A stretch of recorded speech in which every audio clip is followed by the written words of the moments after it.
कहानी का नाम पृथ्वी का जादुई जन्म। बहुत समय पहले, जब चारों ओर केवल अंधेरा था और सितारे चमकते थे, कुछ अद्भुत होने वाला था। अंतरिक्ष में गैस और धूल का एक बड़ा बादल तैर रहा था। यह कोई साधारण बादल नहीं था, इसमें दुनिया बनाने की जादुई शक्ति थी। एक दिन यह जादुई बादल घूमने लगा, तेजी से और भी तेजी से। जैसे जैसे यह घूमता गया, यह गर्म और चमकदार होता गया।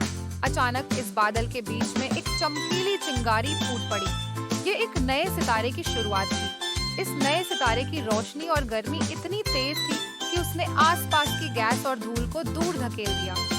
धूल के छोटे छोटे टुकड़े आपस में चिपकने लगे। ये छोटे टुकड़े एक साथ मिलकर बड़े और भारी हो गए। धीरे धीरे इन टुकड़ों ने मिलकर एक नया ग्रह बनाया, हमारा प्यारा ग्रह पृथ्वी। लेकिन शुरुआत में पृथ्वी एक गर्म और आग की गेंद थी। हर जगह ज्वालामुखी फट रहे थे और चारों ओर धुआं था, पर कुछ जादुई हो रहा था। लाखों सालों में पृथ्वी धीरे धीरे ठंडी होने लगी। सतह कठोर हो गई और एक पपड़ी बन गई। फिर एक दिन आसमान से बारिश की बूंदें गिरने लगी। ये पहली बारिश थी। बारिश ने पृथ्वी पर नदियां और झीलें बना दी। ये एक जादुई नजारा था। बारिश के बाद पानी में छोटे छोटे जीव दिखाई देने लगे।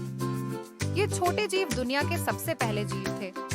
वे इतने छोटे थे कि आप उन्हें बिना माइक्रोस्कोप के नहीं देख सकते थे, पर वे बहुत महत्वपूर्ण थे। ये छोटे जीव धीरे धीरे बड़े होते गए और बदलते गए। कुछ पानी में रहे और कुछ जमीन पर आने लगे। फिर पौधे उगने लगे और धरती पर हरियाली फैल गई। जानवर भी धरती पर आ गए, छोटे कीड़े, बड़े डायनासोर और कई तरह के जीव।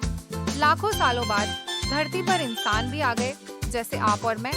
उन्होंने धरती को और भी सुंदर बनाया। तो प्यारे बच्चों, इस तरह हमारी प्यारी पृथ्वी का जन्म हुआ, एक जादुई बादल से, आग की गेंद से, और फिर हरी भरी सुंदर दुनिया में बदल गई, जिसे हम आज घर कहते हैं। हर पेड़, हर जीव और हर चट्टान इस जादुई यात्रा का हिस्सा है, जो हमारी पृथ्वी को इतना खास बनाती है। और मनोरंजक और एजुकेशनल कंटेंट के लिए लाइक, शेयर और टूनटास्टिक टेल चैनल को सब्सक्राइब करें। Fantastic!